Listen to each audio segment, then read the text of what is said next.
nossa submissão de pedido de alteração de alguns artigos do plano diretor, Ademar, versa sobre duas questões. Uma delas é o número de pavimentos permitidos para os edifícios em nossa cidade, ou seja, ela eleva em praticamente todas as regiões o limite máximo de pavimentos, ou seja, de andares dos prédios em nosso município. Hoje o limite é 14, né? E nós estamos propondo para que passe para 20 em alguns lugares e a outros o teto continua um pouquinho inferior. E outra alteração é que nós estamos pedindo uma alteração de zoneamento de uma região que hoje é institucional e administrativa.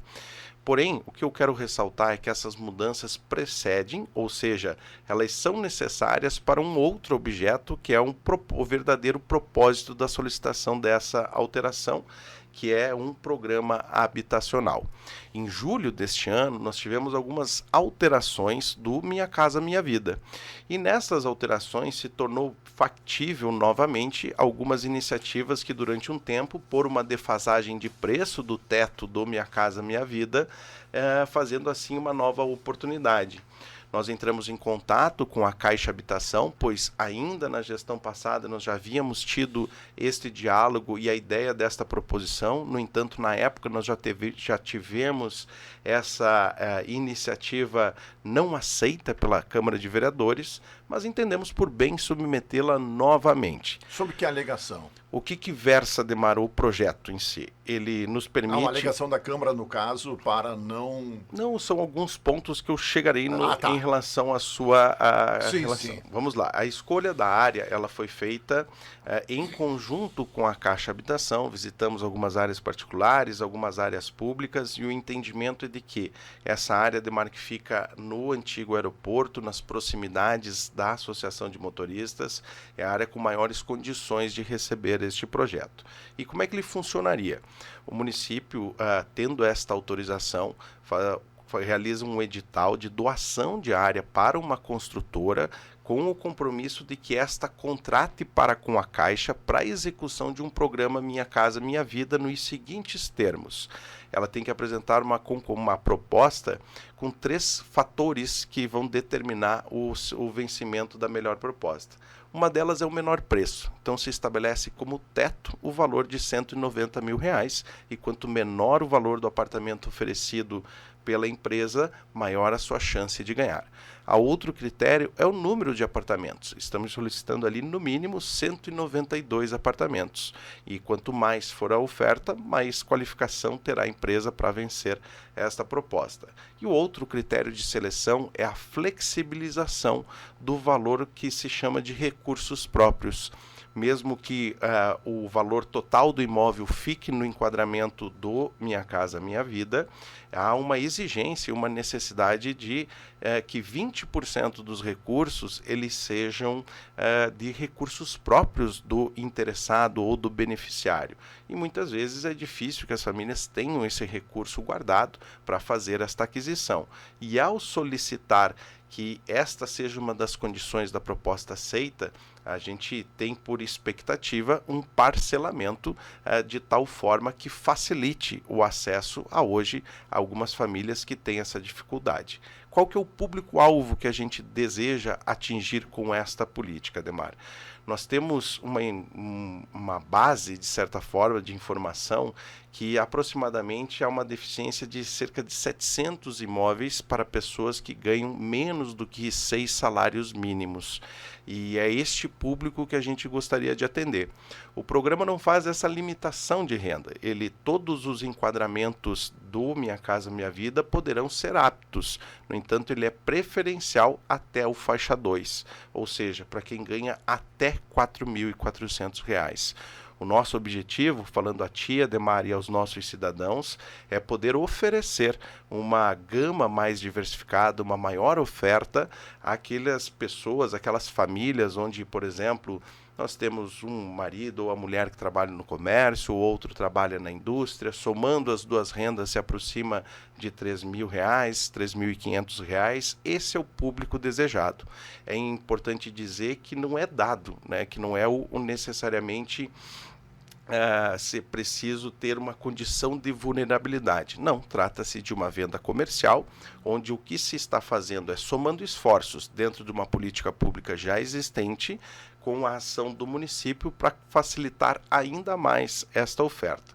O nosso entendimento é de que existe justamente uma demanda que pode aceitar este empreendimento e que isso serviria hoje para retirar muitas famílias que vivem em condições de aluguel. É lógico que nós temos a percepção e a consciência de que não atinge a todas as pessoas que precisam, mas é uma grande parcela que, por vezes, ao acompanhar os programas que são mais direcionados ao faixa 1, que não permite esta abertura de procura a mercado, tem um entendimento ou a visão de que, poxa, eu gostaria muito de poder participar deste programa, mas, no entanto, por ter uma renda um pouquinho maior, acabam sendo excluídos daquela faixa de programa. Então, seria algo que a Demar já vem numa concepção de alguns anos, né? Nós visitamos algumas iniciativas ainda na gestão passada, nos municípios de Erechim e de Não Me Toque.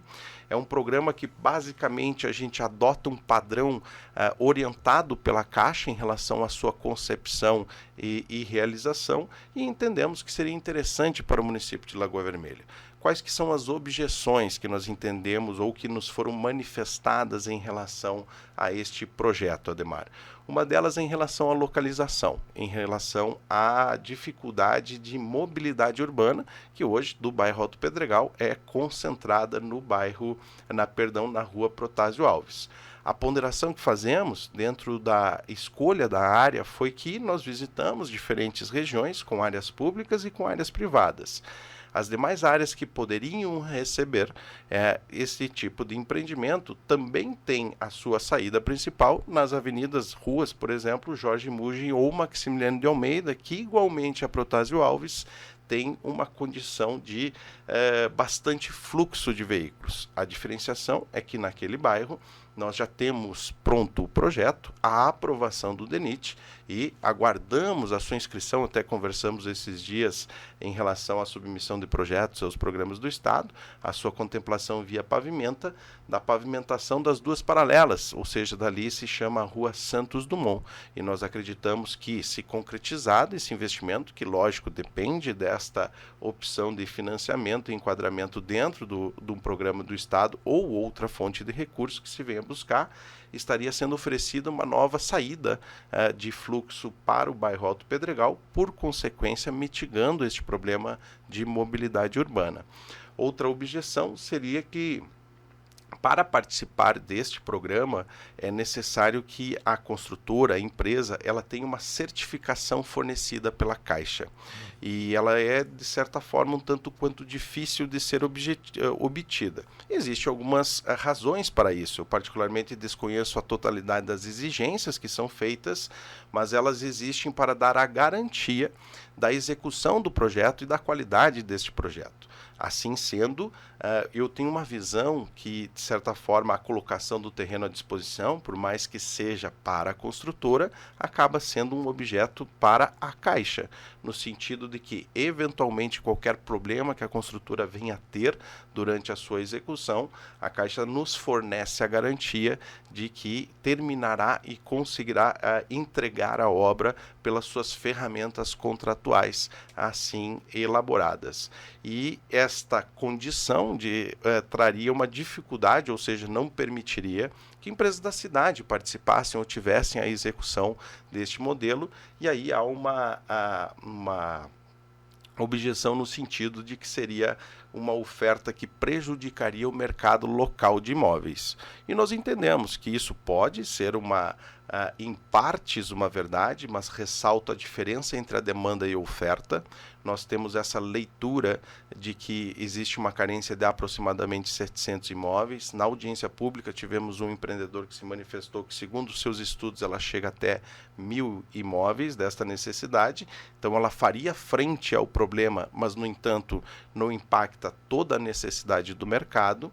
Entendemos que, ao longo do caminho, e aqui quero ressaltar a qualidade, a pujança e a magnitude da nossa construção civil, mas houve um encaminhamento, em sua grande maioria, para um público de mais alto valor agregado, né? Então, a maioria dos imóveis hoje construídos em nossa cidade, elas têm um fulcro de investimento, visando o objetivo justamente de disponibilização de imóveis para aluguel. E é lógico que isso é importante, isso é interessante, mas nós temos esta visão de poder atingir as pessoas que estão pagando este aluguel, no sentido de compreender que há uma necessidade de fazer uma ampliação visando o estabelecimento das suas famílias, a melhoria da sua qualidade de vida por estar investindo em seu imóvel próprio.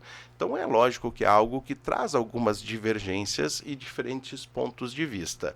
A grande questão é que este programa se tornou possível a partir de julho, da reedição do Minha Casa Minha Vida.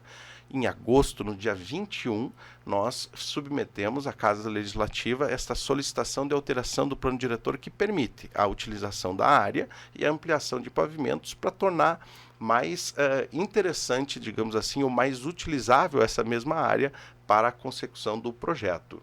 E o mesmo teve a sua audiência pública agora no final deste agora no meio desta semana, e ainda, Ademar, haveria necessidade de aprovação da lei que efetivamente cria o programa, que também já está submetida à Câmara Municipal de Vereadores e precisaria ser aprovada na sua sequência.